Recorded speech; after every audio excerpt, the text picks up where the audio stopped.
Fai pule fa malo, olo tofi ole toto malefue, ole leole tu malo, fa fetai mo aula ngalue,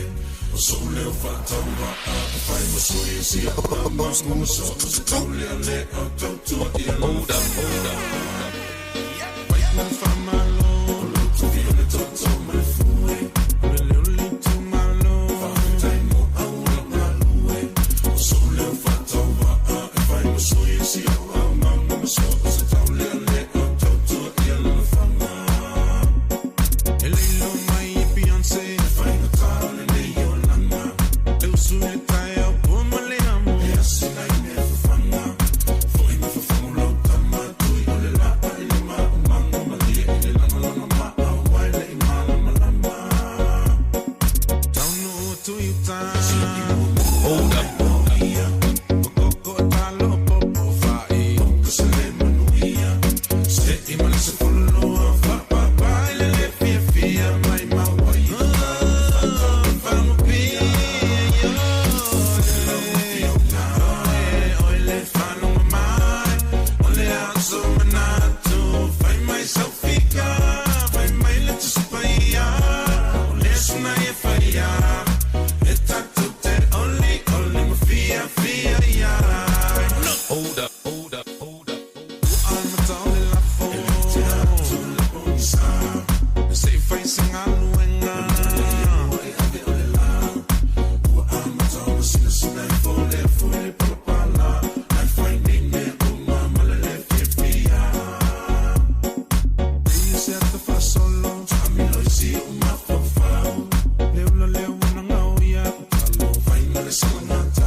Joy fatalo fantu mo follow fantu ia ma fa fero ia tu lau sila saanga o lau sila mai moa ia ai me se fo e o le mai moa le nei vainga o le afia le tautua male o nanga le tanto Blue TV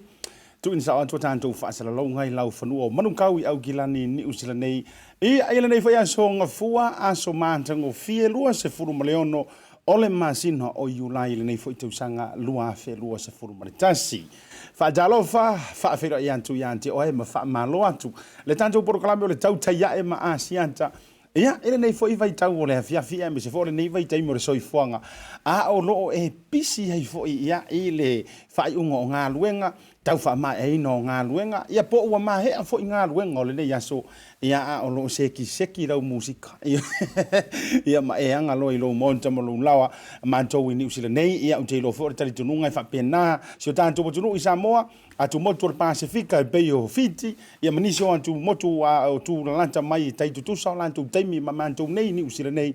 ia fa lo fa mo follow fantu ASIATA mo tanto proclame ole TAUTAI ia te oile nei vai nga ole afiafi ia so fo mawa talofa lava la so fo nei ia ai ele tali tonunga ole vai aso si ui fo ile nei ole nei fo imagine ke fifi ka iva va vere o masi ngai vai ka ur so fuanga ona me ngi ole au ke ele ingalo ya u kama me halo fang fai kilisi masinke ngi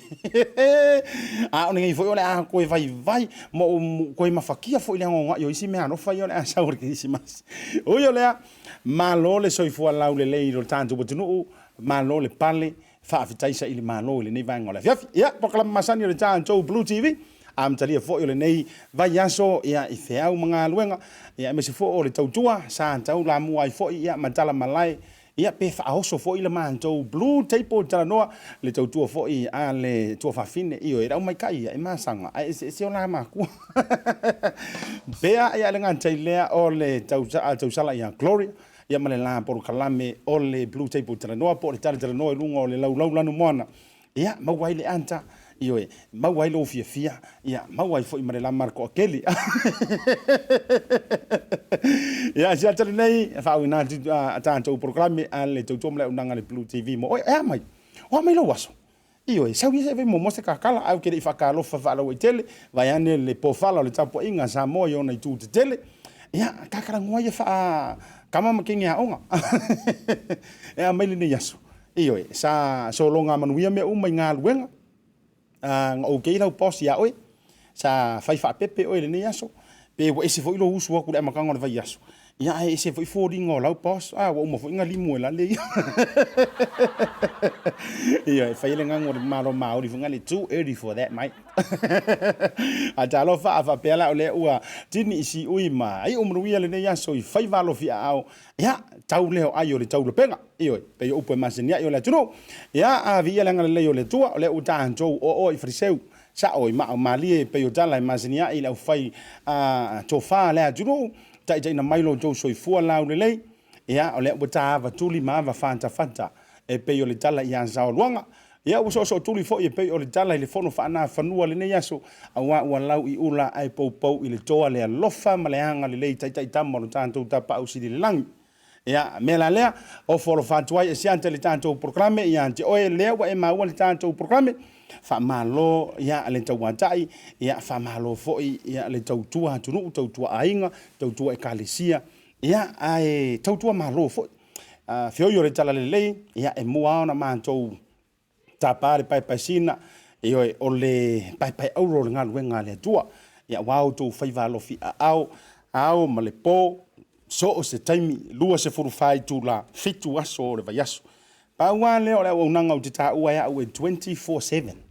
o le o nanga na yo tātou whioio le tala le lei ia walanga foi e kusa lava pe tō whawha i lantou wai ane o lantou tūtaulangi a o le keimi ai po ia i whaamangu yo whanga ka kou i whaafitauli ma whaalave o leo langa ele ia sesi ia walanga e whaatu lau tala o le toa tele o mantou nei i New Zealand ia me se fo Australia ma Amerika e toa tele nei nisio a inga e le o mafuta ma matua i le atunu upo le nofo anga tasi ai ele ia sesi e matua iai e nei fo ia feta alolo inga ma nei sa ilinga ma lo faia nai lo nai o tātou matua whaaleanganga e whai uma o tātou matua whaaleanganga se vanga o le heke ku ngei ma po whialava o le heke so i fua whaalau kangkang ia na e le tāpale o tūli e le tatae pe o upo le atunu ai o le winga o lo whamtalanga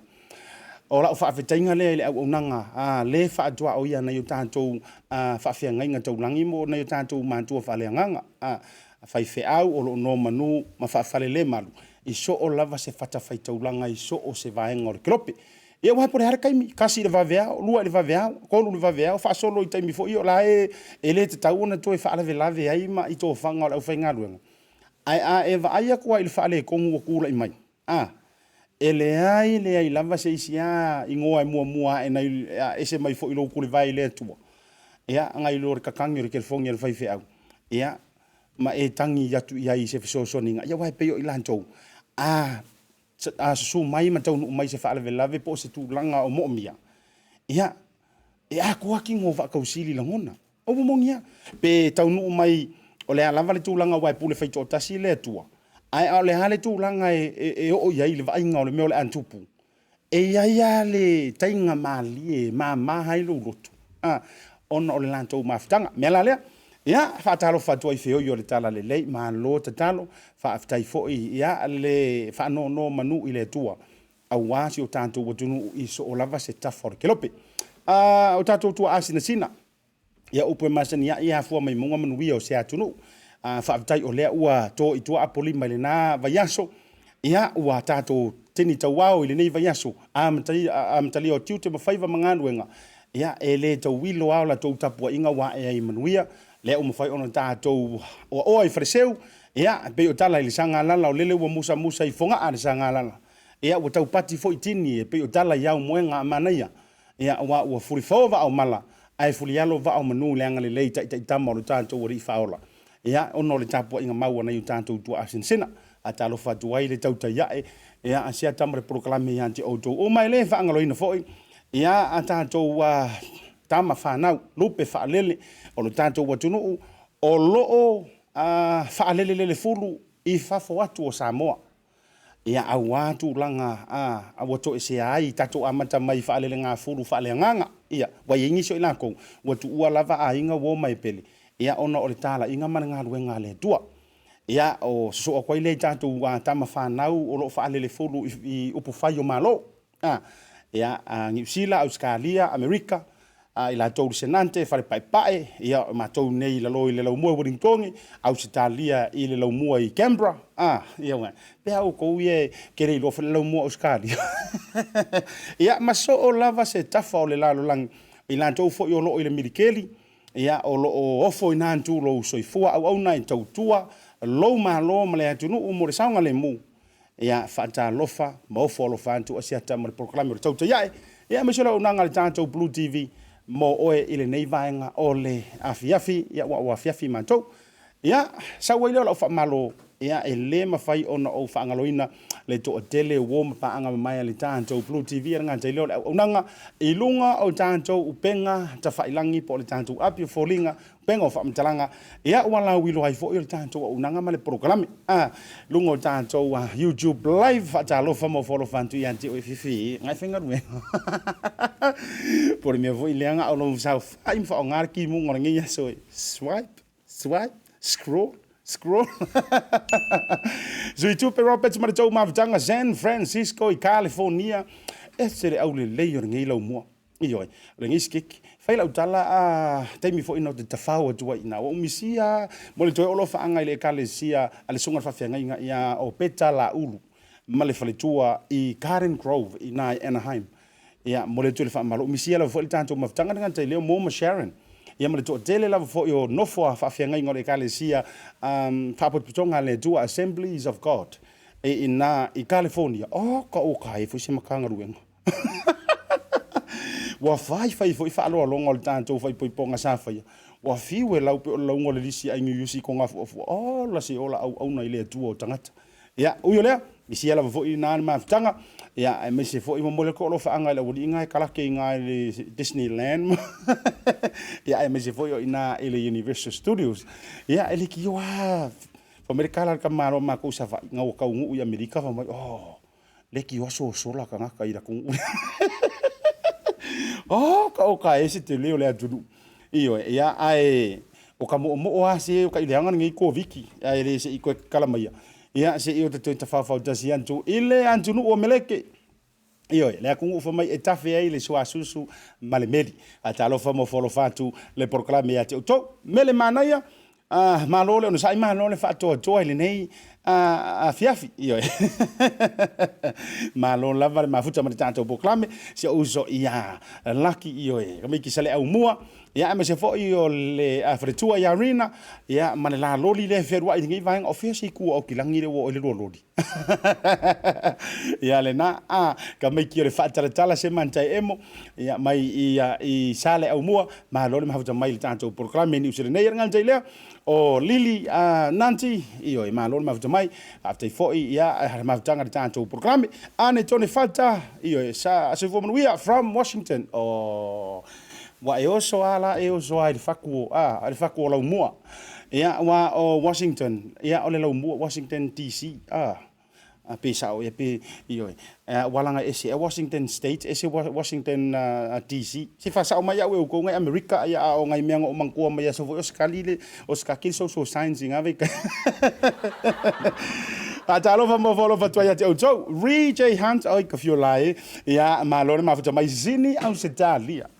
ele ia se sisi ke nga fa ia upo sa mo ia soia iyo sa o pese sengi au me fa mai se makua se ai singi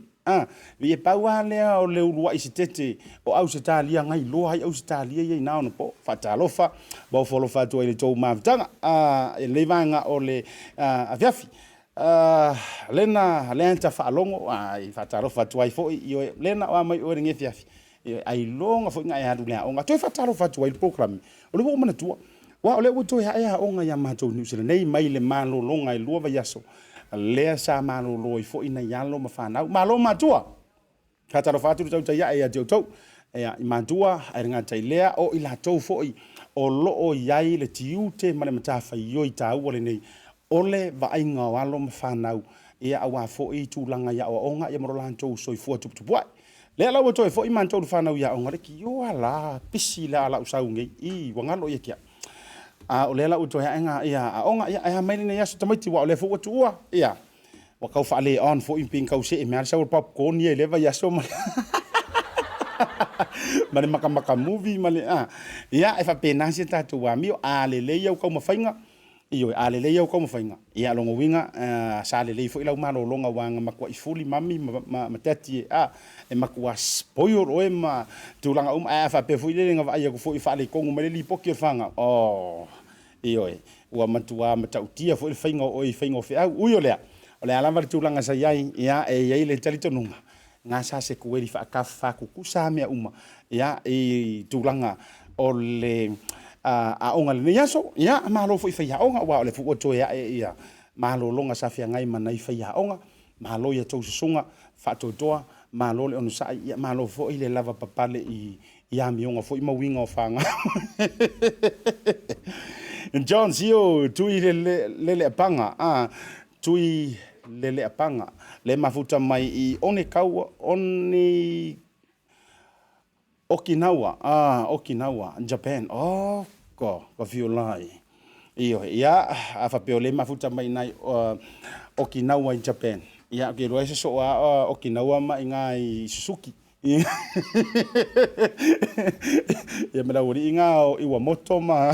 Toyota. Ia alo fatu a me so Samoa la foi o lo mafuta mai ia ile na fo ia tunu utele o Japani. Malo i to fatu to. Polo vinaka vakalevu iyo ia te utou le mafuta mai i le tunu ofiti langona le vai lo fatu ia te utou ai mai se le tūlanga o lo o iai ia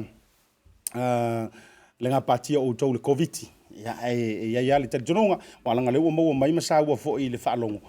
o le na ua tau afia nei nisi o atu motu nei tamaiti a onga mai pia papongi kingi e po kiripati le no tau whaalongo longo tuai news fo ia New Zealand. Ia o tau test positive fo ile le tūlanga o COVID PCA le malo fiti. Ma wala no ma tano mo le toe fo o lo fanga. Ia ile sunga le fafia ngainga ma le faletua. Ia vai tutu. Le mafuta mai ina ia ma le lanto me se vola anga tu spaia. Iyo. Ina le fa ekalesia fa bo songa Cristiano Samoa. Ina i suva i fiti. Ia mari to atele lava fo i o halo matama whanau sunga i whawhianga inga ma whale tua le au tā lai so o lava se whata whaitaulanga o le mafuta mai i fiti. Na mawara lava noa o di taritara noa tua i le pōne po se aso neva yaso. Ia ma wasi tātou fisotanga ma i lantou. Ia ma taritara noa i fo i tūlanga o le wha ma ia ngata i lea o whamunianga fo i lea tua o loo whianga i ma lantou i fiti po le lau mua i suva. Te lola o se aso neva yaso. Ia o le am whaiona ma wasi tātou whaataritara noanga. Ma le fionga le tua ngata i le sunga i le fo ma i o le tuspa ia ia o lo o ngā lulue ma tautua i fo i le tua ia i le kolisi whawhaiwhi au por kolisi le anga tuspa ia le nā le e karisia whapatong Cristiano i Samoa i suva i fiti lo whale tua ma pui whi au tau o lo o mafuta ia i le nā tunu wa ngā tau so o se Samoa la vai so o se tafa na le fo whakaro whakonga whakaro whala i atu na fakalo fala yatu kaure waka wokire o fa konga ri kaluanga o kia kula o konga ri ya talo fani malo elelei ya te oto u mala foi Samoa o lo ila tu motu o tonga ya po nei foi ila vai New Zealand Australia ya o lo o to talangafa ya e kamaiki o le ikale tahi mai tonga malo le no sai malo fa to to ai le fangalo ina foi ya la fa talo fa ya so te tasi ia ele tama ia fata tamati le lua me se foi o le tausia tesis le mafuta mai sini Australia tautele yo nei tatu tama o tonga ai o le so foli nei ma wani tanto wa fata talnoanga ma le tama ita i sinia o le tatu official ngana Samoa o a language ele vei mala ngana o la tu motu Pacific mai le matanga luenga o tangata tu motor Pasifika le fionga ia Nafanuatele Lafitaga Peters ia se taimi pe a toi foi mai si tatou pe mai si tatou malolonga ia tatou wa fa tatanonga taua ai mise mo o tole papa au New Zealand nei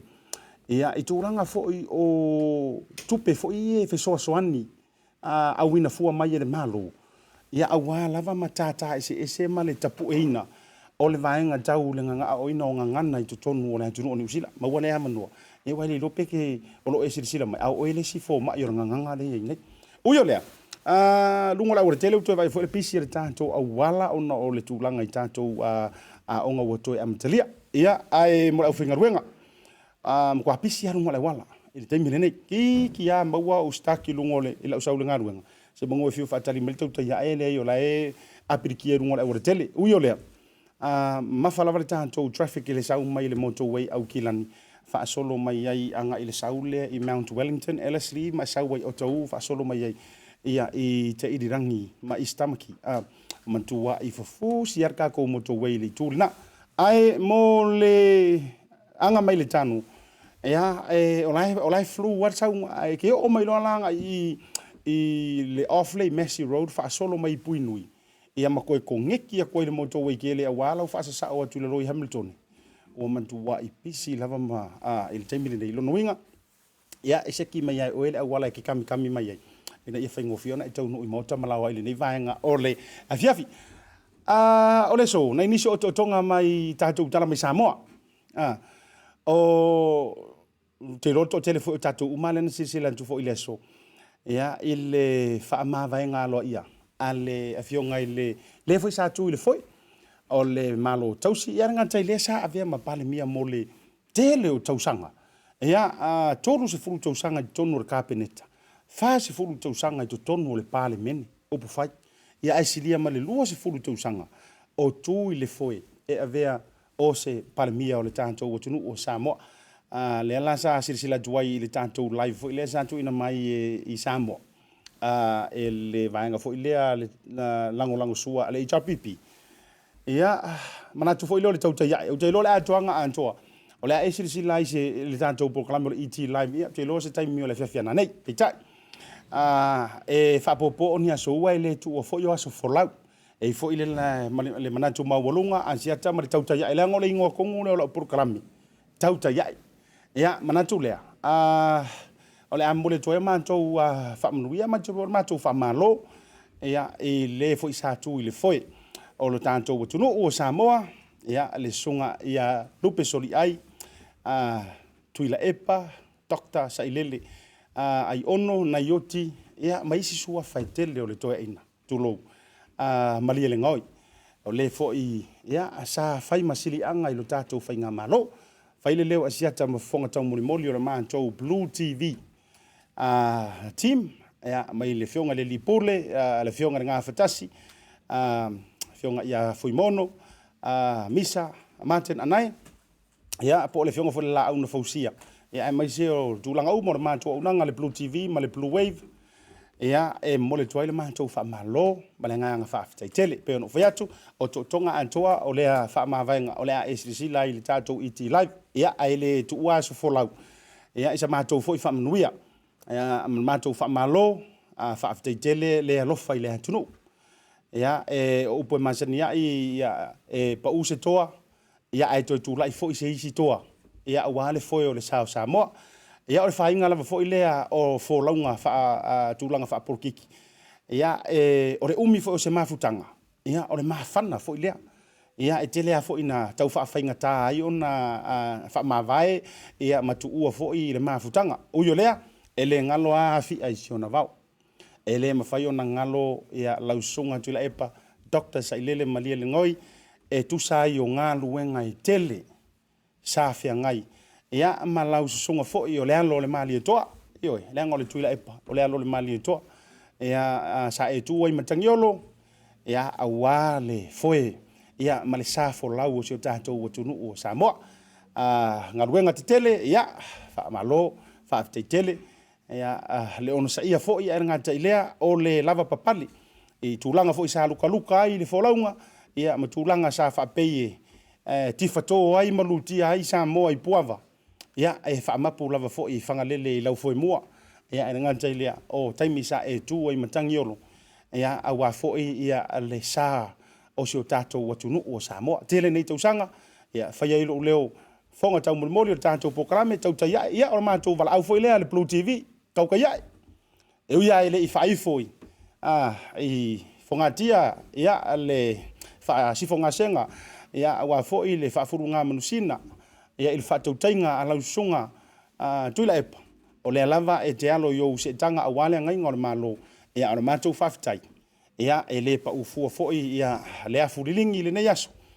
ia ona o lau ngaruenga o le ngoa ipua ale tamalo ale tautalatu le ngoa ipua ASIATA e tautalaso ia e tautala pea so au ngaruenga ia a o mātou whamanuia fo i sanga iane ai o le tai ia tulanga fo i o le ngai ngor le whainga malo ia o fai valo fia au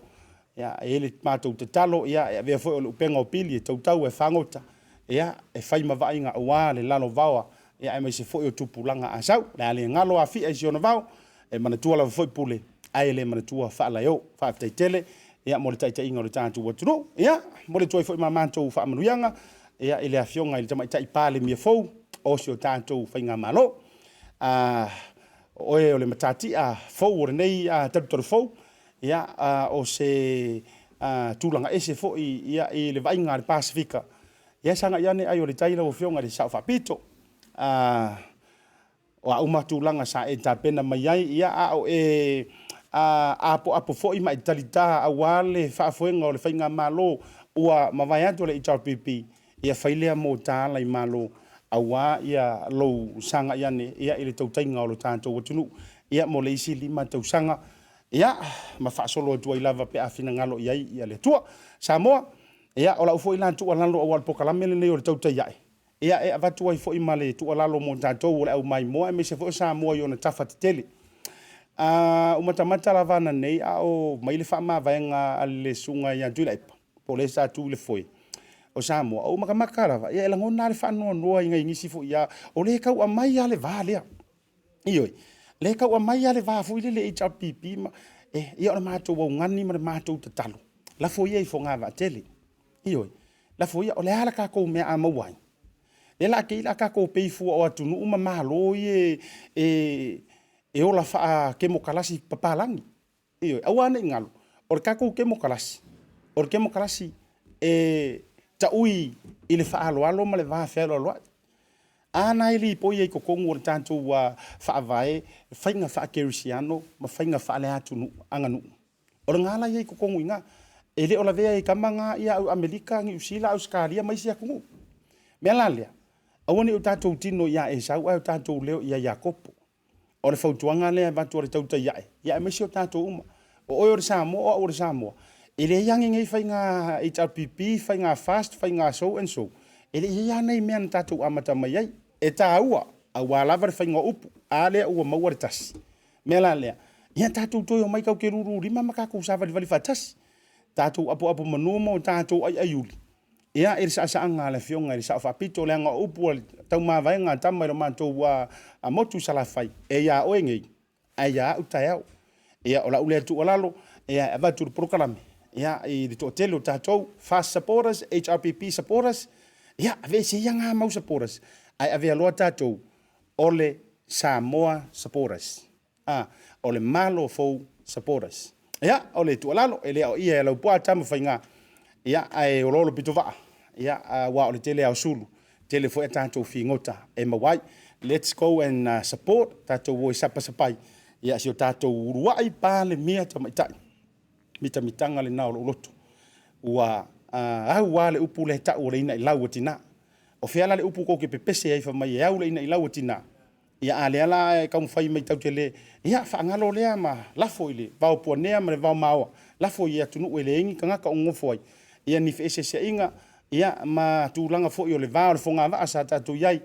Ia le ua uma ona tau whaautu, tau whauru a tatu manu. Ia le ua i forfui niu le lapalapa. O le ala le isi mea tātou te whaia. Tātou wo mai la ia e pei o anga tautai o ngā tai whale. Sasa iri mafua. O mai le whae palo tātou wa a folau, ai tātou a leanga whaatasi. Tātou a leanga tautai, Ia mo tanto whaapeantu, kaukai ae. Wa e whakamaswala inga resi kaukai. Ia ai sanga iangi ai kai. Ia manguia lau whakamaswala inga resi kaukai. Ia, ole na. Tato wo te whesi tato marolonga a foi mai. Le utau nuu lau malo. Se i mese makaka. Ia ma whatatana no atu. Ioe, se i wheska kupa ka aka keisi. Ia ma whatatana no a wantulanga. Ia o whamunuianga tūlanga o Fesosoninga ale Ministry of Pacific People. Ia wa o kako Pasifika o kako palang. Pango wingala o I kongua e maua i le kari o lo whawhikauri. We'll be right back after the break.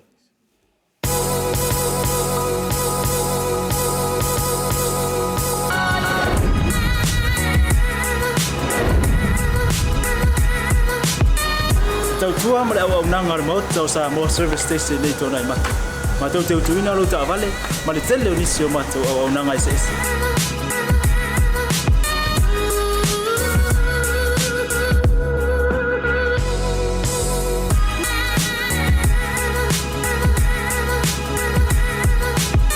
Ai le ngata foile, ma tau te sea ke ina fo ila ta vale.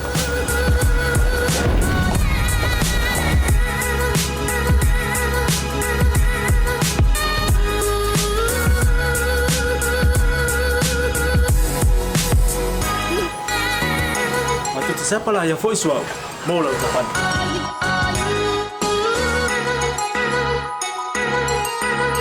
Apa itu yang baik pak ulusa? Awalnya telepon, matu tu siapa lah yang voice mau lah ucapan.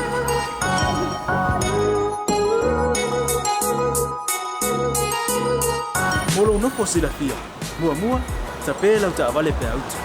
Mua, tapi lah telefon ni time me utu ina lah ucapan. Malah baenga mulu. Mana tua fo? E matua I whaasaina, lo tau makitapa ai no fuanga whapeni.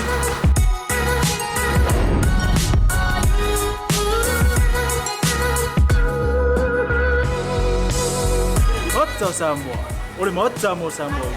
Mato te fia e au na pia mo o Samoa. Maftaile fia mai. We'll see you again. God bless.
Ela wana faila whaakau. Ile tupele na mai talo for voucher. Ela wana whaakau ma me te mga oi. Ile voucher. Tai fu se fa na ile se mai ole. Talo for voucher mo wai whaakau me ai ole ya so. Ya no fat.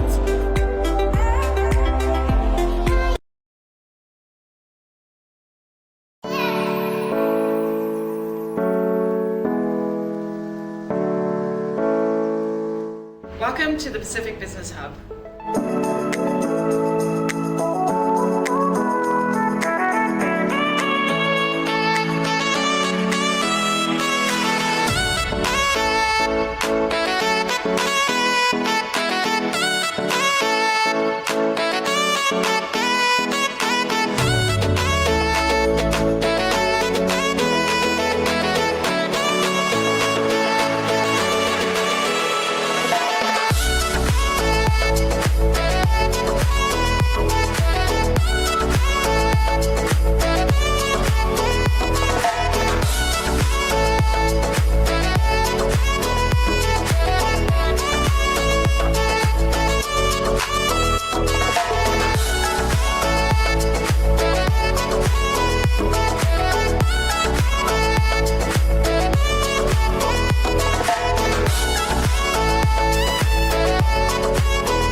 Toi whawhele antu sa moe lau sila whaafonga ia malau mai moa whanongolongo fo le nei vaenga o lea fiafi. Te mera wanti lea uan toe se fulu mara fitu minuti o na tā lea o le tu la. E ono le tau tua mara unanga a lau Blue TV. Tu ina sa atu tātou whaasara lau ngai lo mātou lau mua. Wau ki ka ua o le lau mua le nei au ki lani. Lau mua fau le nei o manu kau. Ia i le nei vaenga o lea fiafi. Fia lava le loto ma le nganga ia ua mafilo ia tuai ia ma le tamaitai o le tausalo le au whaapai foi o prokalami le nei asonga fua ia le afionga ia Nafanuatele Lafitaga ma Faufau Pires ia mai le matanga luenga al tangata atu motu o le Pasifika po o le Whaperojania le MPP Ministry of Pacific People ia le nganta ilea tasi le o nei tu o lo tautuai ia a o ia foi o se sa ve ma faia onga ia o onga mawalunga i tonu ni usila nei ia o lo fainga luenga foi la lava nei o le malo o ka ka mo ko apisi la o yo le a fi le to male nganga fa fele yantu ia ila ufionga Nafanuatele ia ti tau musu wa he alo tuanga lu yo tu langi langa o la tapu i misila mai mo mai foi ia se o fionga a fa pe ke ka ofisiti o se fer kenge le u ma se e to vai hane ona i tu te tele o le kenge kaua anga oi mo e mafau le fionga foi lenga e mai le champing ya le champion people's champion i fusu anga kamo David Tua ia le fionga fale antiu ia tu lo tu langi wa le fio ia o le telema ana ia ai tenga ni foi le fio le tanga lo sa ia la le tai tali matasi ma le mamanu le fale ana fa ta lo fa mo folo fantuai i le fionga Nafanuatele ni vai ngor ta proklami ia sai lava mo la o vanoa au te moai whaatula watu foi i le paia ma le mamanu a Samoa o lo whaafonga ma mai moa mai i le nei tula le afiafi a taina ni foi lau tō ASIATA o paia sau ngata o Samoa le aleo o aise whamatalanga ia ai tulou na lava nunu atu ia whaatini tau sala ia lai Sam whaingata ai o te whawhailoa i atu ma le anganga whaaloalo i le paia ma le manu o lo whaafonga mai ma mai moa mai fo i le nei prokalame matango fie le nei tula le afiafi whaftai fo i mo lau a vanoa o mawhai ona tā whaatasi ia whaapea fo i ona whaasoa atu ai e ala ini me tā upolo fia sila fia ma malama iai ia le toa tele o tātou tangata Whaafeitele lau fionga Nafanuatele ia molo ta avanoa ia fia foi le loto o lea ua mai lo tua noa tele ia me se foi o ta penanga o le ngana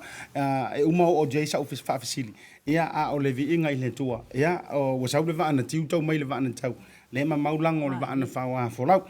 o le me mari o ruke aka o vai atu lo la e mai io a makai de ka whaatatanong e ka kere fiso ka ingina e wanga o nga o tulanga i prokalame fo i tana noanga ma mata upori ai selo sa olele ia la metala to e fetalai o le au te o mai o tilo atu fa pe ia sta tonu na fai ali o maso ai se ki le leia ta ia la e mo atili e la le ia ma la fo o foi le afiafi ia ai te mo e sila fia mana tua fo o ke le ka wo foi lenga fo yo lo suafa o lo suafa o le tua valoanga a Samoa ia so ia o le kamai kai o ngā whangu o le tua taua ia o le kua fo inga valo ia o le wa e ngoinga la e sa o alau i ike i lo la o le a whao ngā mai le nei aso ia o yo lea ia tātou tau whai wha malo i leanga le o le tua a tālo whai nisi o tō tele o tau le mo whai o na mafuta mai ia i le nei vanga proklami se whai whafisiri mua i le tā proklami e ma whainga e wha mai o ma wha manino le mamalu le atunu awai pe kau fo le whainga o le matanga luenga lea e ko kele fo ila to e to fesidi o le atonu le matanga luenga o le MPP po le Ministry of Pacific People o tele lo foi po le ale mau i tua na fua mai ai e mafai ona e fa mai o ma fa manino le lo tele o le matanga luenga o angi ala ko me fai o le atonu fo ila mata fai oi e mafai ona e fiso soani ia ile mamalu lo tele o le atonu ile nei matanga luenga amon mo ia malo mo le whaafisili e mo lava ona avatu se whaamatalanga i oto atuai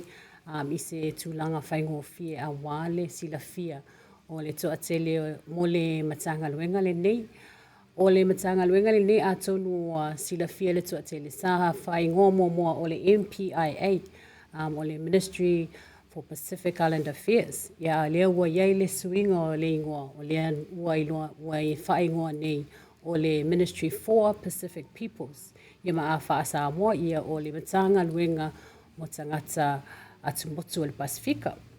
Ia ma o se matanga luenga nei a tonu e leo silafia e nisi.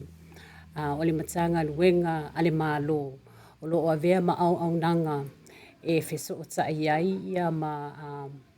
whai ai o na i malama lama ia ma whaafoe le malo ia ni awala e feso soani ai i o tatu tangata Pasifika. E iai lava ia la ese ale matanga luenga ma e atonu ona le uti le taimi le mawhaiona wha matala au ili atu ia vaenga ese ia a o le vaenga o loo au iai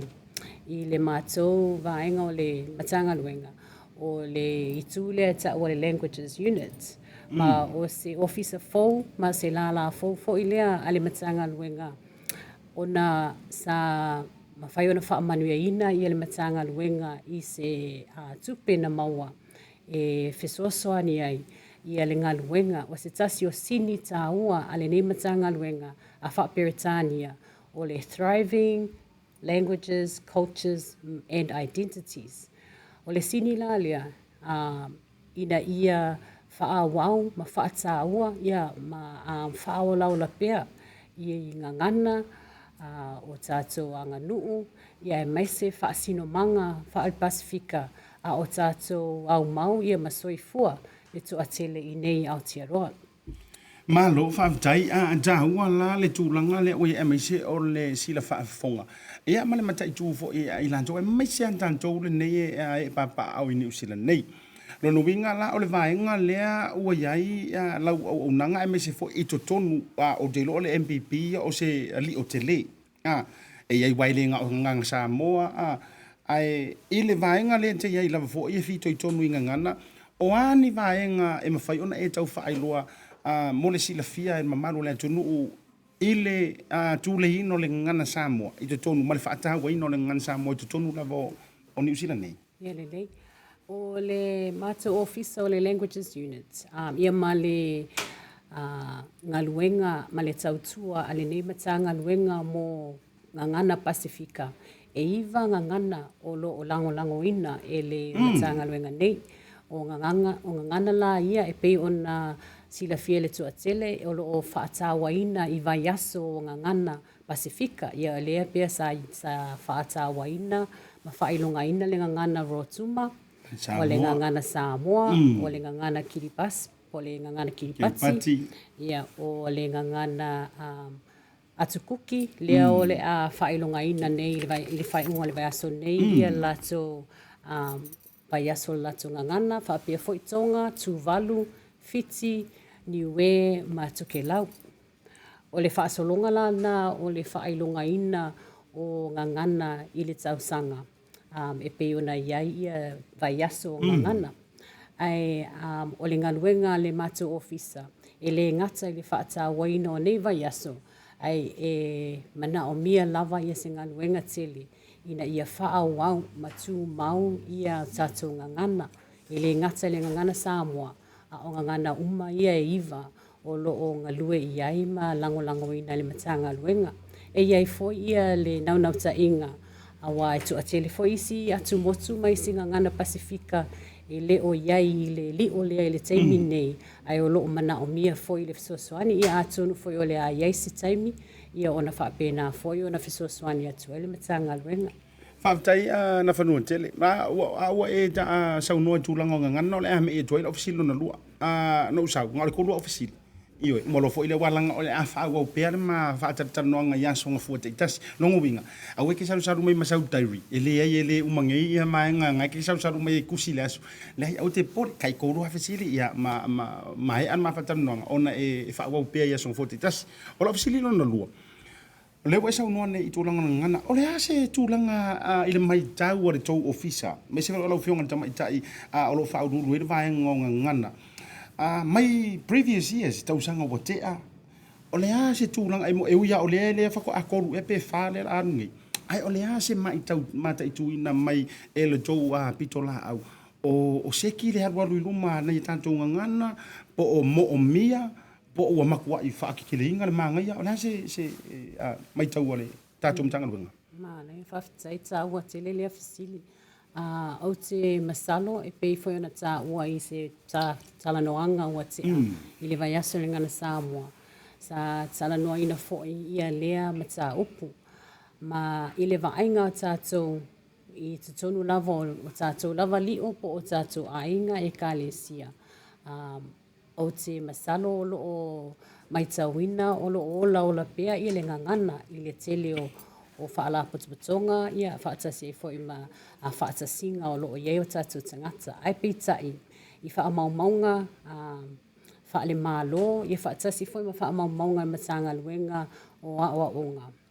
Ua atangia ia le tūlanga o loo mauatu tau mauatu ia le tele o ngangana. O le whiangainga fo'i lea a le matanga luenga nei ia ma le mālo fo'i mo tangata atumotu Pasifika ai meise lava e o loo iai se whiangainga whaapitoa e peila o tato atumotu Pasifika o Tokelau niwe ia mātukuki a walo iai lava le vaavainga I lalo o le mālo nei. Ia e whaapena foi ona vaaia se tūlanga ua tau wha le tonu I o lato ngangana. O le isi tūlanga, o le isi vaenga o ngangana ma le tūlanga lo ia o le vaenga la lea o Samoa ia matonga. E mo I lava la o loo whaau ngā ina le tato ngangana ma o loo mālosi fo I le lei o le malama o tato tangata I le ngangana ma le anganu. Ai o loo iai lava ia isi tūlanga I whafo atu o nei I tu pito nuu. O loo vaaya ai le mauatu po le tau mauatu o le tato ngangana. Ia ona se atu le ia le isi vaenga pe ona o tā ua I isi ngangana. Lea o loo whaawau pea matama whai pea o lato ngangana. O le ngaluenga la mātou, o le matanga luenga, ia whaatase e foi ma le ofisa nei. Ina ia iai ia ni awala, e fesoa soani ai ma lango ai ia lea o ina, ma le whaawawina o tātou ngangana. Whaafitai mo le whaamanga antili o le tūlanga lea. Se o se extra question, o la o le vala o la ofisiri lava le nei wa anu o tau lo mawhawhaua o le te saunoa. O le ala fana mea wa whakau o ofisiri o lo mawhawhaua lava ia. And I'm sorry ele ve ofisiri au pe wa oso whai o le whau ile lo mawhawhau taimi a o e saunoa. Ai se wa whakau wa ingi usila nginga nganga. Iyo iyo le wingo na talango ka saufu ngi usila ya pa ngale me nga fa mai ya ngai o ai nga mis fo ila to sa mo mai a ola ngang wai wa ela kui o ai o ki fa sa ola is malau tapliu ya fa nganga mo sa nga ruenga le mo ka sa wingi ya ele to tau fa roin o makua tu le ele malo ai se ya ma na ele fisili mai ele tala lasi pe lasi ia ni tūlanga e ao na tali ai ia lau fesili a wai leo na se tali e tasi e lava ai ona whaamatala ia le tūlanga o loo iai o se tūlanga mua o le soifu o le toatele o tātou tangata o loo soifua ma lala I nei le atunu nei o Aotearoa I New Zealand ia ma e iai foi ia le te le o le sao a tātou tangata I te tono le nei atu nuu. E le ngata I le sao I tūlanga o whaale, tūlanga o le tamau ainga le atu nuu. Ia au le sao foi I ni suinga, ia ma le whaasino manga foi a le nei atu nuu. Ma e iei la le nau ta inga, ua vea le au mau ma le soifua le toatele o tātou tangata I nei New Zealand. Ua tā wau o na mo atu wai ia tātou lava mea sina. O le tūlanga la lea tā ua ai ia ngaluenga pe o le ofisa le nei. Ina ia mo atu ma whailangi fo ia le tuatele o tātou a o loo tū mau pea ia tātou ma whaawau pea ia le ngangana ma le anganu. Ai maisi le whaasino manga o tātou tangata I nei New Zealand. Wa sui fo ia le sewa ainga a wai pe ona e fetalai. Ia, o le manatu lava lea o tātou tangata, le ngata e tātou tangata Samoa. Ia o tangata Pasifika uma na whai malanga mai ona o le sa ili mālo. Ma le manatu ina ia whaataua le ngangana ingilisi. Awa le ngangana lea e manu ia ai o tātou whanau, alo ma whanau, ia ma tātou ainga. Ia ai peitai, o lea wa tātou iloa. E le te tawana whaataua lesi. Ia lesi e whaasavali lesi. Ai tā ua hale o pālengi le leo kamai. Ia mawa tau fo iona sili atu se tūlanga ua whaataua ai o tātou ngangana. Ma lo fa tala opsin muli ono le tan taimi ia o tele mna fo ono matua e pisi ke lo ai after hours ke pisi la fo i tūlanga o vaenga o le ngā luenga. Ui o lea fa opsin muli. Vai aso fo le vai aso le tukuki. Amatalia. A o le foti tau titilo tuai. O le pala lasi fa atasi ma le whainga fa tau nuina o le fatu isenga fo ilea. I le dawn rate. Se fa so nonga. O kau yese afianga o fa moe nei wa pala lasi fa kasi bala o fisili lea e fai fa kasi le ngofoanga kasi pe ese ona fainga o yeso o kau yese fa va atu ia ale matanga ruenga atanga ta wala nga pe e la lo umor fa malu lea ia tulanga nei va nga lua se fe so nonga ia ma lo fa tai ma nei tele le fisili ia e tawa uma ia nei fa moe o le vai aso o le ngangana tukuki, o le vai o le whailonga ina lea e pe ona tāua. Le whaataua ina o le ngangana tukuki. Ia ma o le a whaataunu ina le tatalaroa ia o le vai aso i Wellington i Purirua.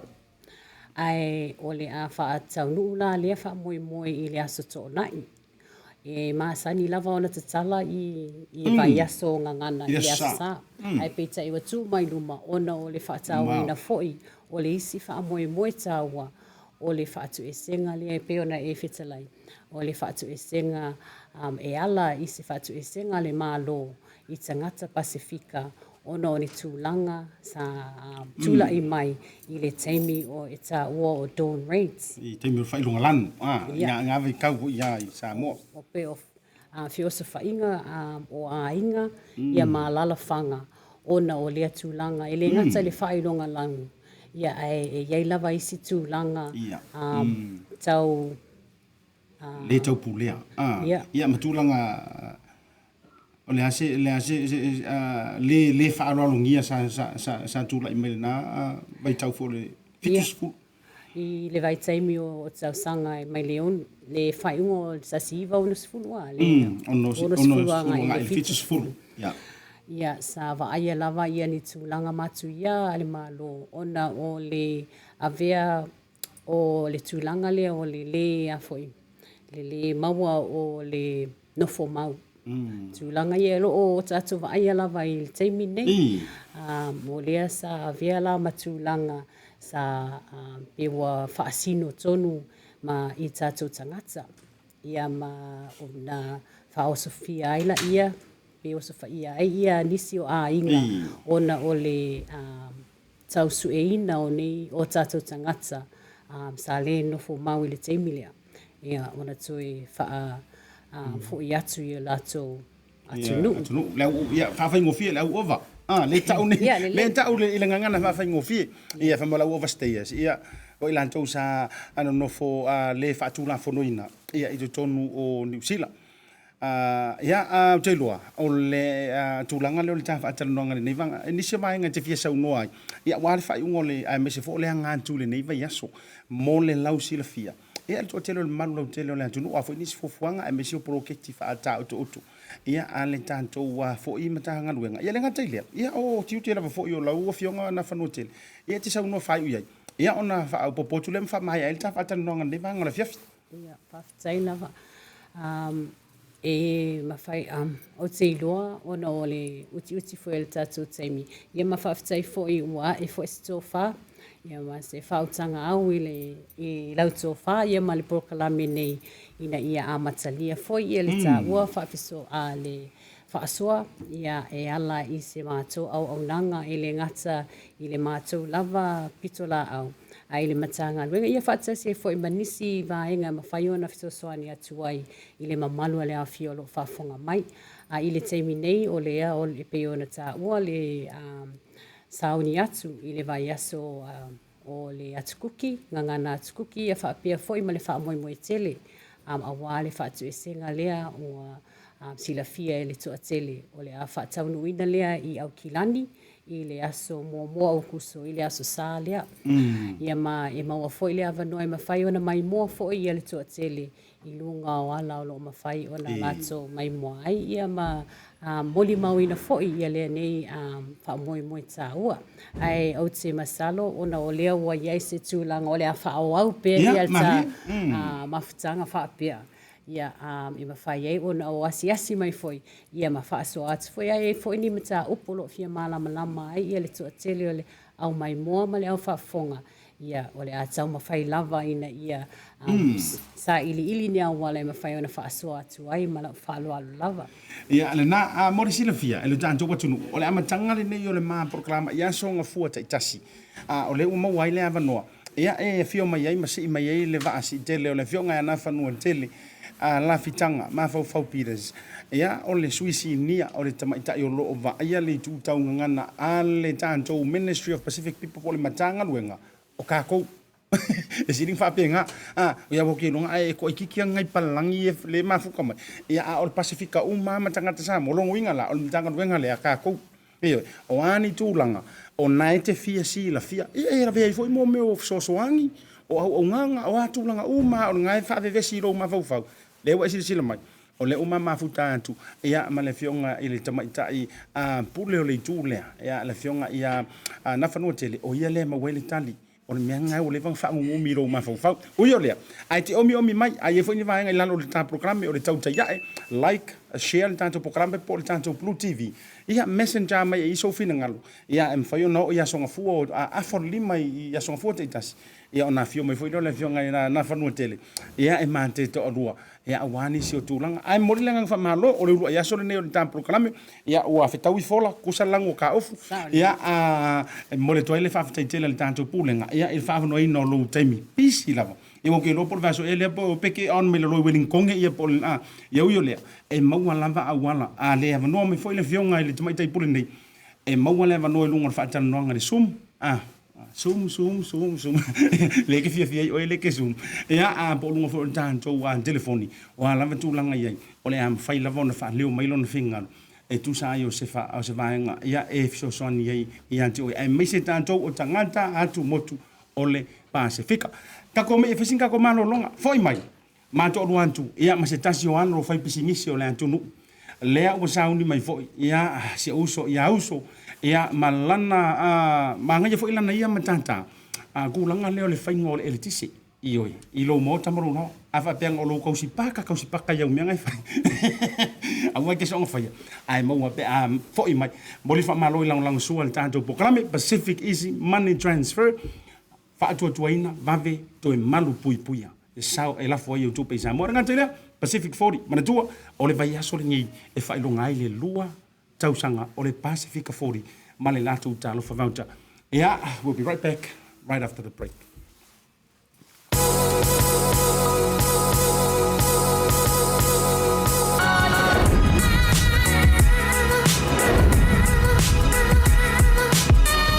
Tau tua male au nanga remote tau sa mo service station nei tona I matu. Matau teu tuina lo ta vale, male tele unisio matu au nanga ese.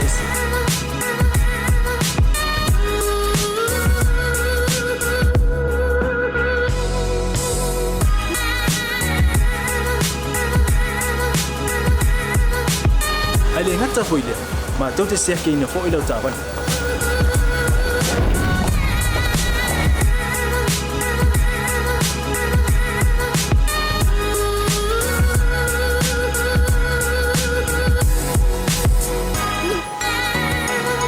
Siapa lah yang voice wow mau lah ucapan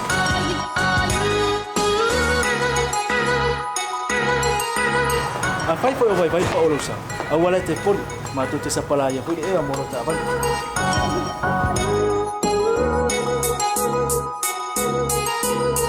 molo no posibilidad mua tapela ucapan le peaut lua tapela o telefone ni time utu ina la ucapan male vaenga mulu mana tua fo e matua I fasa aina lo tau maftapa ai no fuanga fa pengi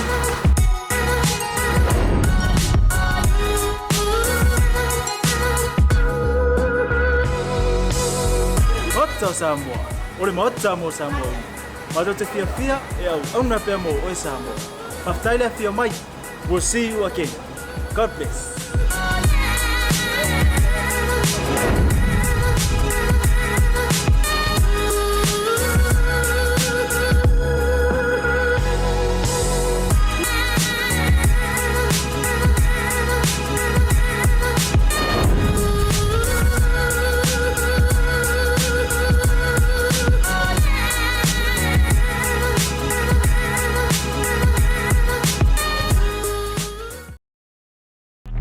Hold up. Pause, yeah. Pause, yeah. Pause.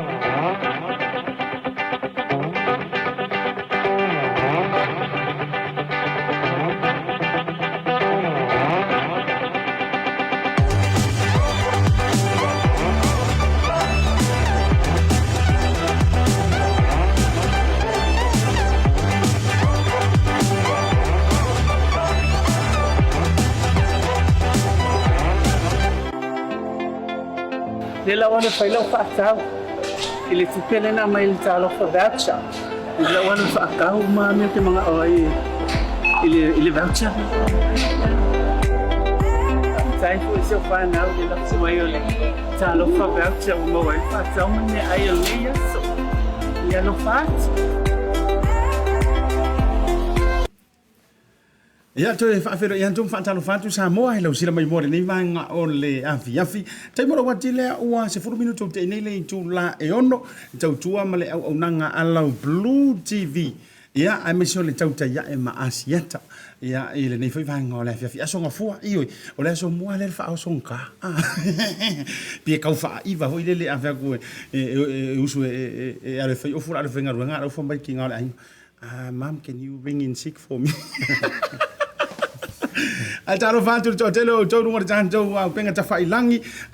le to fa vai malai sia talango lango se le fa wa te ma lo so fo manuia ma lo ma foto merga tailo a leki a seng yang ya ma to ma futanga ya to fine antau eu ma to tonga ya Yeremia ma foto mai i LA la no manual i pata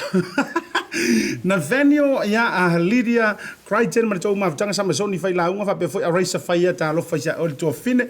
ya ma foto mai foi me ka lo fi Paul Rejoice Fanta ma to tele o to ia anga tale o to fine o hani panile ma foto America ai ki ora fiera lo to manga nga be no fa ya to ila uma lo ile so le wa sisi mai ka polo ho ile America ai wa sisi la me fa pe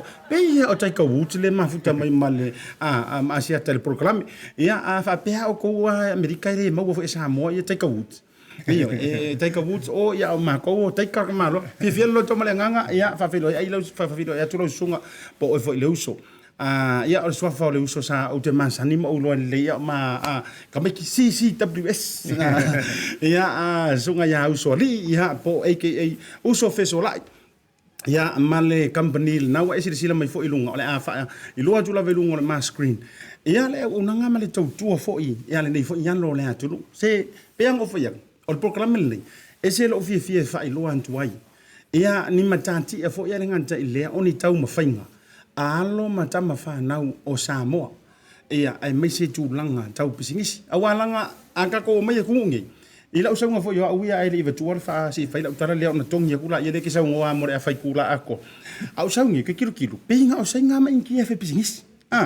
ia ai uiole ele ai yo le fo ia mafai e kamaki ia le waso ula le fau o mai aku kenga anga ia ale fo waso mai kama anga ia lau talinga Fesolai ia tu lo fo ia wa au tu ola au fangota lo swafa fa felo ia tu asia tamare por kalame o le TAUTAI ia i lau songa i lunga o la programe le ia so le vona fa vanga se time ia e te suma iai ia e fa ai lo fo ia me sore tu o fa manu iai o ele tu ia tu lo fo you tu langi awalanga ko a inga ki kausia o e kausia a inga ko rupo nga o lai Papo ma kasi o fa ia pa ia wala fio a inga tolu a inga tawa ia a inga taulangi ia ole a inga mavenga ma a inga santu wala ia ai nganta fo ilea ia a fio halo tamalang ia ai te nano le fio le anoli ia ai te nani foi ia tamaitu man mangafa ia pola pui e le falitoro ia le la via ila ma le Uso Fesolai ia o fale kolu ha kama ke kele nga le li poia ma ia le malai vai fo ia manantu le a felo ia tu lunga le programa le vanga la fiaf ia fa felo ia tu lau fionga ASIATA ia lo yo o le fonga le la kau a mai ki mai malai ia o alos sa mo le oi ia a kana le nga polio le afio anga a failong fa lupenga fa sinkele ai o le ka lolo ia o kulanga fa lupe makulanga o ia se fa makalanga se la ni kula le fiafi ia ai jata mo fo no fa felo ile malu sio tajo atu no o lo fa fonga mai so lo se tu re nei la langi ma fo ka po kala me nei tu la le fiafi ia fa felo ai tu tu asina sina o lo latu tapo ia faiva ma tiu o tatou fo i po alon fa na o le tunu ia ngata lea o sa le vi o latu ia o lo faia pele te talo malanga pongi a wale anga i lumo o tatou tiu te ma faiva le aso ia le ngata lea o tina o tama o uso mo to fa fine ia ma fa na ia fa filo ia tu le ma pala me me fia nge ASIATA ia o le fonga le ala tau ia e nei tu la fia fa ftai tele ASIATA ia so i fomo ia ia ila wa trai ka Fesolai ia po o nickname ko inga o fenga wa uso o le swafo le o si uso nei ia uso li no winga uso fa pupu ia langa o le fonga le o ai ngai toru ia vai ane foi ia le alo tu ia ana tama langi langa la e kausir kamalo ia i o le fio anga i fale asiu ia to telefoni lan to no tanto programe ai nga ka vala me hari o i pese nga o i o tasi foi le mata upusa telefoni na makua i fe o ka ma ro tami foi o le lau mua o le kodisi o pese o le ngan sambo iyo kasi foi ngai tanga makua i fi o silo matu o sister la via ataro fato ile to tele ai me se foi yo se uma ka mai lo pisingi sila ngalo vai ko makua e ka makele wa mai de so i fuanga le vai tau taluana mai tatu wa o ngai la se vangi lo fofonga ASIATA se falo e sauna ia ole mangvia e pe yo le ka mul ya kwat kulanga le ke ya yo la ke mo mua le ma ko ya le ki ma kwa ku lo le lavia le o ka ku o le lavia le o me ale o ka ngwa ku wa i fu de ai mo se fia mi sol to te o ma to catch up ma se o ko le ya di lo fa filipino kamusta po ka yo ma putin na man ma ayos na lang kamusta yung asawa mo na maganda Valencia ai karatina sikina iyo le mo ya matan no nga fa Filipina iyo masih us wala fa tau sanga lesa ka ku fale nga me America ile a nga fo ile o inor nga ngana rof matod ya lenga ko fale nga me nga Utah iyo maka sia vango tawo fu na le na maua iyo ai foi palangi ku lo wala fia ai palangi ku ula ko askuli mi ko la pisi ai o ya Samoa ave poku ku ia fa solo menga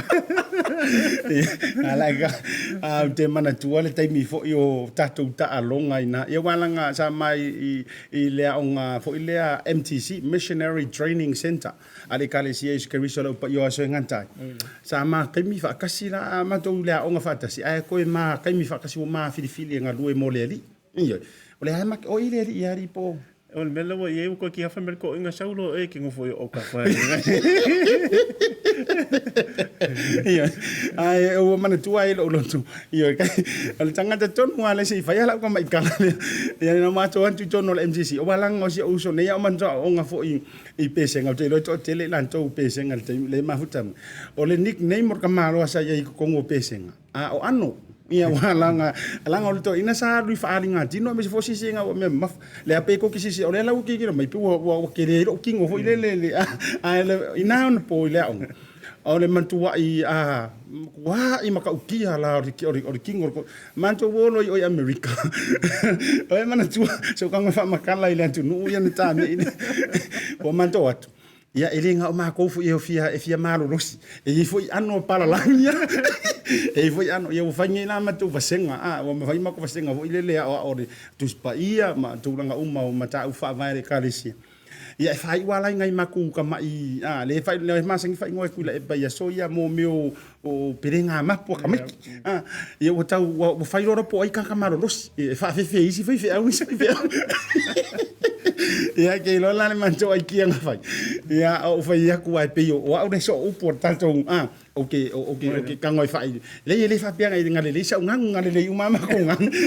Ai pe la o ke ku lunga o ke fai ka mai para langi ko ke. Have you seen Samoan the strongest man? Ia ai uma inga ala fa au wa fa pupulu mai masora ka mala sa na sa we kasi ingo fo a me. Iyo, ese foi matau tio na. Ia ai langa makaukia. Ia ke vai la wasai ngai la e pala langi ia kingo lim marko inga wasai de tape foi le ke fiu e momo. Wasai la ai se mai ano nga ki kango e makua i ka kala break foi le. O fai la o fala wilo. O vai a kurisa ingar kingo seus. O vai we. What too much foi la o kala le o fala wilo. Ia ai peise I a me nga fa ke ia. Nga mau ko ko inga breaker ka malo o vai ku ile yo ano mo ia. Ia o nai fa sanga mali e fo. Ia mo wai mangai nga vango ko ke o Amerika. Ke o Amerika. Ia pau foi fai au kala ai. E fa sa mai o man to foi na foi on to fa sa na fa inga o inga snowball foi. Ko ke palangi ri na ko ke sa ka. Io na fa tanga na man to fa tanga ve ki kango fai lau snowball. Ia kango fa inga ko ngia les. Ia au antu foi tamasa ko ngia ya ko jiki apa I viele man to les foi fai au tala. Ia sa u mali tala fa sa. Ia o le. Ia o nai motunga afa fo io taimi o le fia. Ia ai maraming salamat tala ka sa io. O mo foi le nei no e te mafuta mai. Ia o le ala o to I tuale tu wava male tu vasale na. Sa fia ngai fo I taimi o le ta pena le ngaru nga fo ia le tua. Ia o le fifianga le loto ua tato e feilua. Ia o le e feilua I lava fo I po e o manu ai le o po e o mala. Langi so I fo manuia. Ia ai le o le fatafa o papa e pe o tala e masania. O le ala ua antili ona lau I ula e pou I le toa lo mo tai pe o le tala I le fale momo o le teine o le si ua moa. Ia walanga o le ua le nganta o le o ina suro le masina I lo soifua. O le ua aveo e ma fai pisingisi. Karo fali lau sunga fai pisingisi lau vitalenga Fesolai. CT1 o le suafo le pisingisi le uso le la sila ma la atu na tuilunga. O le CT1 Electrical Limited. Le watu na tuilunga mo le ma screen le taimile nei te sila mai ia. Ai sei fai atu lau fa afsili o le o kere ilo kere le sau fai ere kisi pingi o mea nga fai kako ya o ngai pese nga ia ai sei fai sau fa matalanga ile afuanga o le business. Ia fa aftai lava ASIATA mo lo fonga le hu e tanori ni tula le fia fitu nga ta ko kalame. Ia ia te wa ia e mawala lo le nganga la te ia ma vi ia le li wai ele isi na ino mata talo o ile tulanga. Ia ai o fa manu nga ia mai le tua. Ia tu lasima sa ni foi le li wala wale le nga ile I lumo ai mai se tau si ino tatu. O langa ma tatu matua ai mai foi inga. O wi sa mo la ungal benga sa mo ia o fa la ngamia so la funga le tu lo wala fia funga le ala ku umale le fale ka vale le kampangi al fa la ngamia ai ia sa le kampangi rifole si CSL manisio company von le board de de sel ia ai ke o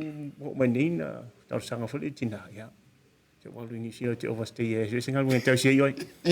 ia te o sau nei pen si le fio o tata mo monta filo ai foi nei ia ma ia ngala kul ka funga le nga fa nga ventiso I ranga funga ia le kamba funga le pe le fa nga e chasing le fa nga le ba ver ka nga ka valenga ko ferwa ye ka ia le ngala ku piki mai ia ka kera le ngor ka valenga nga repossession nga repossession si masinga ia pe ia e sila fia te pe fo ina e sa no le fia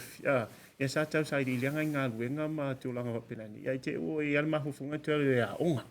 ona e lo no ta inga o le tunu ni fa spe pa tu lo wa ale ia fa spe pa e su ela nga luenga ia po le alo te malosi mo lo te do e nga luenga ita te fiu e fina watu ele ia so se me mo wa ia sa lo ta le pa funga le ai le fi funga le ai le kala sa pio ina le sa tu fesili ia le mafo fa po la me tona fa ia na mafo lo walu tu avela u a unga le electrical engineer ia ai te o mau lo wa vano su enga le apprentice ia fa lo apprentice ia fa tau sanga sa fa ia o apprentice ia o tulanga la pena ia ASIATA ne tu la le fa po is fam talanga sa matana o ina i fale no si o lo pe whakainga o masinge control mai ia de New Zealand. Wow. Ka conveyor ako ale whanga i New Zealand control pole system ako ale malaba alele. Ia kamale ke laku scan ela passport ma wai o le ke overstay. Ia nga. Ia fa mai ai somebody will escort you out of here. Ia o le fale ngausi o lo le fai mai le blue chips le ngausi mai chips. Ia o ina o le Nestle le fai le Milo. Ia o le Fonterra le fai mele susu mo le escolimi le tip top. Wow. Ia o le Lionga le fai mele vangu le pe Ki fasolai da ia le fia so le nunga wa pe. Ki ni fai o nga mi. Ke le o ia pe o fale o longa ia mo fale le vangu fo ia le fia file ka to le fia falau kumen firo. Ia le QPA ia o one of the healthiest bread. Ia o falinga oisi e loa umanga industrial umanga sa amaka me train ia sa ia la ma commercial ma residential kong kava ke dia ole industrial so ke specialize ala masi ia te walua ia lua ia fo le ainga malanga e Australia pecha ia o fa ma ile na te tau fia ia fa lot fo fanga o ta sanga klo tina le ainga le sa fo fanga ia ai tele au taimi te whaianga luenga ia ai no volpa langi ia pila wa masangia ia customers funga ia tia ia la whailola ia o e se vahenga e le whaingo fie fo ia sia te peo na isi la fie le whai business ia walu loi tamu whai ia le la ua la fsio soani mea le li i ma faufaunga ma tūlanga e whaatine le business ia le la tamu whai e loa ia le la o tele ana o ai tele o company ma telefone o clients le we ia fia man mako e kalisia le ia so kerisha o pa ia so ia o falsa uma ia ki kele o polo ke si vai ia le o ke subcontractor ko kele o company na inga luenga pe no ta o tempo fano ia o mal termine ia pe o fa tu ASIATA e le me tai lo ai e fa fetai le tu e fa manianga o ne ia fa manianga ia e atina elo ainga ma o fa so fo ia fa fo no so soani e tanga tu so ta tu wa tu tere sa mo fa no wa in fa tino la tu nga venga ia ai nga te le o fa fo in tu si o matua se ia wa na wa mai a fo de so fu so tina ia o ma tu la o fa manianga ia sa la o mai mo ia le se me o fa no fa ia ingal venga yo mo ia le la o fa o te si le o si fa na o ma si o ai nga ia ai pe no fa tu o se o na ai o le tina la inga o le pule sili lana e la le so mi mita tu ia o tina ia o le pule ana o le tonga fo isi o ainga o le afa konga afa mau e o le afa senga konga senga ia ke le ia o le o Samoa mau ia afa polo afa vai Avitai talinga fia longo e pe o le maunga i sala vai lau folasanga longo fo itino matangi le lei e tu sai fo i o le sa fia finga me so le tulanga i wa e au talaina ia lau savalinga i le manu malo ia po o le road for i le success ia au te loa te le manu ano ini si vaenga o lo o fa tati tia mai le tua i le ala o sa unia i le fo longa ina ia fa lo tele ma ho fa tulanga i le fa longo uso vaenga ia tu tulanga o yo se tasi o mamai le ma o nga mai fo ia i pesinga ma ke kau va mara ka mai le matungan Samoa iyo le fa fonga mai ia se uso nei ai o le fia nga o loto o le wa tu mati ia tu langa o lau tau ai mai se o le fa fuluina o le mea lo fa le tua wa ma fa yona ta fa le ilo so i fu ala le le ia me se fo yo le nei vai tau wa ta o le tele o company ke le te to lo wina le oni ele oni company ka wa kia e ko kongongi usira they are the major fo ngale tulanga au nanga te tele to tono ni usira fa tai le tu o lale o metaluna fa vaele CTI o la fa le CTI electrical limited stands for Ese na winga I tu atu o kiro o ele se fai ko fa fo ile e fe ko nga I mungi ao ele so nga oso fa mungi oso. Ole la fa tai ASIATA mo le fa fil. Ole CT1 ma fu mai le upu fo ile le CTA. Po le fa sa moina fi fili me ton. Ia le la wa ve se lola le right. Le nga ile o we right right ia le puller company. Ia ku se lola le tasina. Le la e fa ngolo le Houston one. Ia se fil ia la to tasile. Le pelo le fa mo na. O ala u kau I ike fe ku le nga o ko fala inga le nga ku loko ai choose the one. O hani vai nga fo ile ai mesi so singa ruenga e nga fo muli fa si fo sau nanga ia por atu langa me fai ona ila to lo mo mia lo unanga pe ma fai fo I lo unanga ona tautua tanga tai to tasi ai ola fa fisili le e fia fai atu langa o lau la sanga wangi fa fika u le fai ngo fia di se fai ngi ko inga pisingi si fai moli pe a se fa samona fai eletisi Iko kongo hiu sila ngi. E fa tai ASIATA ole e ale policy mato e mo e spaka mo el fase la va qua. Ni ai lo lava le ai o kala foi kadi ASIATA. Ole ele fa ngofi ole tulanga ele se ele ase me fa ngofi pe ya le langa le sto te so foi mo olai. Ele se me fa ngofi ai the nan was palangi funga le there is a light in the end of the tunnel. E ke ma fai e ke mo sulu le ai le se me fa e se le foi ASIATA bi o la foi to farm le tanga I love killing. So se me fa ngata e ai lona le lei. E foi le tanga na le mo ai ole nganga ma le loto e fai pe ya o ina le awai po le a la vale me tatu te fai ata to le fa mo le tua tu I malau taltonga you believe in yourself fa funga tonu e mfaina e faia ele mafaina e achieving pe mafai ona fa tonu ula mo mitinga le o tulanga ia le o nga me tau eltisi ele fa ngofia especially me le ke ia le industrial is a heavy o ngai wange fo ia le fiafi male o ngai fitu na elo te mafo fa funga le wa o masini uma nei te fasanga e is you have to be an engineer. Ik kan engineer lo mafu langa. Kan make ngalo omia mingoin masing. Ya, o ingala ke if ko ngape fa finger control I masi ya me wa ye me ka contactors relay o uma me ka drivers e control uma ya masini nei amata ma ya resta ingale over to perfect ingole melo lis o sang ne fa ile Torino. Mai ai le sanga mele fa vai le sanga al waku ko nga o masingi uma e kanto e I o le chips fa fora ko le pepa ke le kango se me kas o mea uma la ye fatingo e ke le ala longa fatingo ingole o ngalwenga ai e kanto uma masini tas pe la na fa afsidi fo ya sia te tu lango ne fi ingalwenga o le loto wa fa ye ele fa ngofi ai tu ye le loto mal fa tasi me o le tu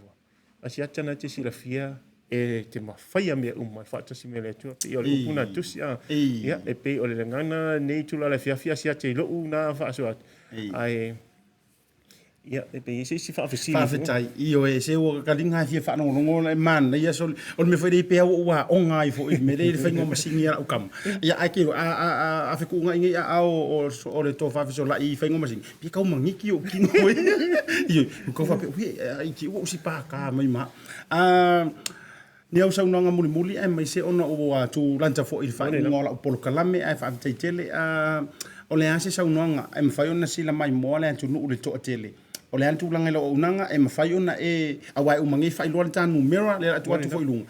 pe mafai fo nga bili mai o a fo taimi e te ava no ai pe ke ava ngo 24/7 po pe pule lavar pos ia e de taimi o ko nga o nganga e o per mo ri o fa le tonu taimi fa va veo ia fai so nang fai ia fa tai ASIATA tai mo le ava no e mo le fa tai le official mal e mo le ava no mo o e fa so foi ai o se o la o nanga mo le sile fio jo tato atunu ia e le pito manu ia tasi so o se tasi lava lai titi la po ngalwenga pla lava ngalwenga te finga lo ai e te fatino ina ma fai a fa la mai fo e te ratu wai le molio lo mota pe tasi fo le ti o molio e sui ia o ui au e whaingofio o lima ma vai nei au ono mo si o tātou atunu. O i lama fo ia mana mira so soangi i tūlanga i fia malama i tūlanga ia. Ia la ua whau tuanga le o tātou atunu. E le alo sefe alai e te mulibuli le inga wai ole ngaluenga leo le tise po le melo le tise.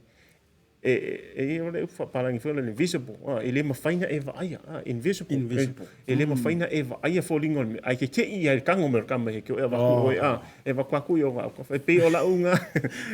E o seo tātou atunu. I ne furi a fiafi a iaisim te isi mana amia le so swani ia. Wala umai la undu mera le nā e watu i lalo ia. So o se au nanga tau e tisi. Mo le sila fia. So o se au nanga. E a fia ai le mori e kasi, mori e lua, palaka, o mea te le o siua. Au wale so ngau so vale kako. I ke fua ngau whapea mai, ia o ka whaki fua sau ia Fesolai, o kangi pili, le hai, ia umalare so i fua.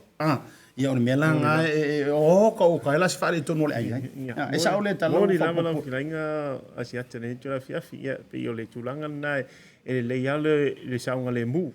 Nei lo le toe a patu fo i o wei eisi tūlanga iai ai pe o le vaenga na e whautua ina si o tātua atunu a mana a mia le fiso swang ia o lo i fo e au onga vai nei am whai am so swang ia tu mō lau ngaluenga tau e le tise ia tūlanga whapena mō low safety ia ma le safety o tātua ma lava ma o tātua wainga ia pe o le vaenga lea ASIATA pe e tua fiafi. Whaamtei tele o lua tasi valufa iwa o whaiva. O lua tasi valufa iwa o whaiva. Ia po le CT1, po le CT tasi, ngumera kasi, Facebook page. Ngā luka ngua, le la toi whae mo tasi fwai lunga, le nawa ilunga na tātou screen. Si te sile fwai ai. Avelo ilalo numero, le taimile na tango loe kusi ilano. E umai fwai ai koe meli mai ma wha lave mai ua moesi kama le level po. Ia le na, o lua tasi valufa iwa o whaiva. O le numero le na, a le CT1 Juice, the number one electrical limited. Ia pura unanga tau. Le tese, whailo leo ma whonga tau mune o la programi TAUTAI. Ma ASIATA e ngata i leo le pulenga le whionga i le ngafitasi. Ia po o le whionga fwole la auna fusia. Fuimono, misa matena nai. Mo moli e tuai le nganga wha malo, wha aftai tele uso. O le winga tunou o tu taulangi, fia fwoi lo loto. Ma e fwole le aso te toi mana o te toi maliu mai ai. Ia e toi wha alau tele nisi o vaenga, ia ono o le tātaimi. Ai wha aftai tele i lo maliu mai e nganta i lea o le avanoa fwoi. Ai meso le tāleni. Ia ua wha a upengai nai lau tō whae le tua. Ia awa le marupupuia, leanga o te whapea tūra utala. E eisi o tausonga, ai tusa o ke kaua o lo uso. Langwa una whaia e telefo e leo langa na whaia tua whine o lo utamai lauli. Le lani o telefo ina tau te loa e whaia tura utala lea tu tirifia. Sa maliu wai a o langa luenga lea. O le whaia rikisi. Na maliu na umailo na soifua. Ilunga vane pomoli. Mai le ngā vaenga. O te tau tino tu i lausunga. Nga makua korosi pisi e yari tūranga le. Iyo, i lea tūranga o leo unanga ilo umawhau o ke fia kango i whai. Ai ele avea lea ma tūranga ona pea ona sau noa pe fetalai fo ia Fesolai. Mo mia lo understand, lo mana malama. Le langa i whafonga mai. Ia ua o kampangi ke kele ma masin ke kele ma tūranga i ele tise tele. Ia ua fo i mai yaila, ele o se oso vale lana me whai i. Ai mo mia, ele professionalism. Ia peila o le unanga ale tahantou CT1. After tele uso anu i pelo tūlanga le leila o unanga mai kamale o ki role ke kamale ia ma famnuia le tua i le business ia ma fai o toi ma por kalame fai fo leo ma fonga le TAUTAI e ranga te lea o to o mala o ma pa anga mai like love and share tangole o mile share le ta por kalame le yaso ina ia so swani e fo i le o fai business alo matam fa na o se tanto atu wai le lo por au sheanga la kele ngi singa luenga ia e mese fo yo niso ilanto e mo miele o nanga ale CT1 ia e le nei foi vanga ole fiafi taulunga programa TAUTAI malia fenoa se ngana wole tauta mali u pa o papa i la fa fonga nga samo ia e matua o lo ta va le nei fiafi ai o ia se le leo le nei programa ia fa ile monta ala i malo malu le faulo fengalo la fuse unanga ale Blue TV nei yaso ia ta to felo ai fo ile taimi la fo itasi la so anta ia mata mai tatu o unanga e le tau le tolu so o mai le tau le fa tau lunga le TAUTAI e le tau le lima se ia o le afoleono ai mai ASIATA ia ma fitalainga ia Fesolai ma o te fa soifu atu ma fa to fatu manuia le fiafi. Esquire, baby. Rex, J Sands. Oh, say I'm say you are complete to me, Agelio. By the way that you move and the way that you smile. Say, oh my Dorima, baby, you be giving your hand, I'll take you anywhere. You give me something that I never had. Cause you care, but about to me and the family. Say, why you waiting on me to talk to you? Yeah, I'ma listen what y'all say. Yeah, don't move on in and come here. Yeah, they on the nail, to dirty wine, girl, dirty wine. Yeah, say, tama in and not the bite, say.